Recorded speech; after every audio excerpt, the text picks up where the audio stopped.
L'Afrique de l'Ouest traverse une période de turbulence sans précédent. La CEDEAO, longtemps perçue comme un bloc régional stable, est aujourd'hui fragmentée. Trois de ses membres, le Mali, le Niger et le Burkina Faso, ont claqué la porte pour former l'Alliance des États du Sahel, l'AES, une rupture qui bouleverse l'équilibre régional. Mais aujourd'hui, un homme tente de recoller les morceaux. Depuis son élection en décembre 2024, le président ghanéen John Dramani Mahama s'est donné une mission, réunifier la CEDEAO et ramener l'AES dans le giron de l'organisation régionale. Est-ce un pari réalisable? Peut-il convaincre les dirigeants du Sahel de faire machine arrière? Dans cette vidéo, nous allons décrypter cette mission délicate, analyser les enjeux de ce bras de fer et comprendre ce que cela signifie pour l'avenir de l'Afrique de l'Ouest. Comment en sommes-nous arrivés là? Pour comprendre les tensions actuelles, il faut revenir un an en arrière. En janvier 2024, après plusieurs mois de relations tendues, le Mali, le Burkina Faso et le Niger annoncent officiellement leur départ de la CEDEAO. La raison? Une accumulation de désaccords sur la gestion des transitions militaires, les sanctions économiques imposées par l'organisation et un sentiment de trahison face à l'influence étrangère. Pourquoi l'AES a-t-elle été créée? Le fut de l'influence occidentale et des sanctions de la CEDEAO. Priorité donnée à la lutte contre le terrorisme avec une approche militaire plus agressive. Un besoin de souveraineté face aux décisions perçues comme dictées par la France et l'Union européenne. Mais la séparation entre la CEDEAO et l'AES ne fait pas que des heureux. Une Afrique de l'Ouest divisée est synonyme d'instabilité. L'un des premiers à tirer la sonnette d'alarme, c'est John Mahama, fraîchement élu président du Ghana. John Mahama, l'homme de la médiation. John Dramani Mahama n'est pas un inconnu dans la politique ouest-africaine. Ancien président du Ghana de 2012 à 2017, il a été réélu en décembre 2024 avec une promesse forte: restaurer l'unité régionale et stabiliser la sous-région. Son plan d'action: rétablir le dialogue entre la CEDEAO et l'AES, proposer des garanties aux États du Sahel pour un retour en douceur, renforcer la coopération sécuritaire pour apaiser les tensions.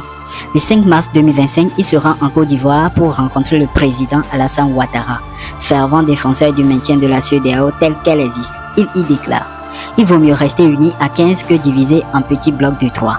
Un message clair adressé au pays de l'AES.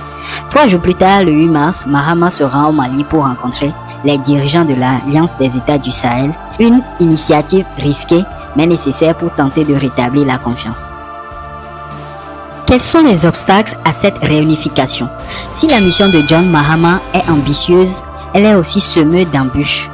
Car si le Mali, le Niger et le Burkina Faso ont claqué la porte de la CEDEAO, ce n'est pas pour y revenir si facilement. Les principaux blocages: méfiance envers la CEDEAO. Les militaires au pouvoir dans ces pays estiment que l'organisation est manipulée par les puissances étrangères. Problème sécuritaire. L'AES privilégie une approche militaire directe contre le terrorisme, alors que la CEDEAO prône la diplomatie.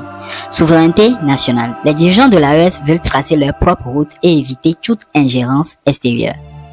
Le président Mahama devra donc proposer des solutions solides pour convaincre ces pays de revenir.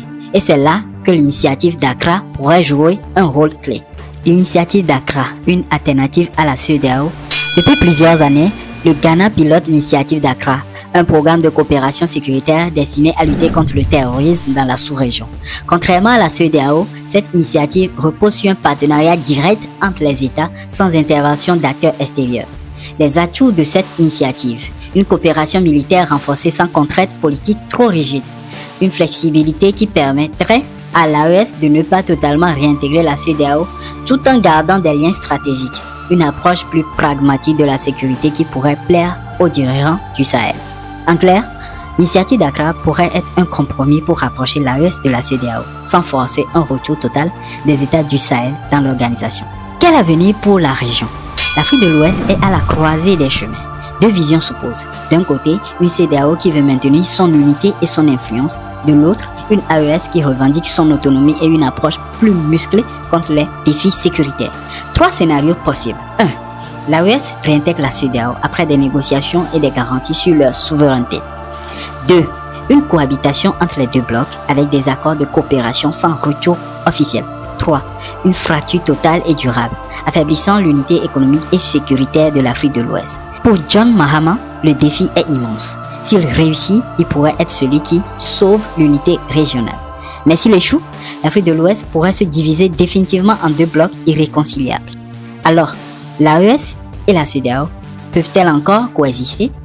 John Mahama réussira-t-il sa mission de réconciliation? Dites-nous-en en commentaire ce que vous en pensez. À la prochaine. Lomé Actu, votre média, votre voix.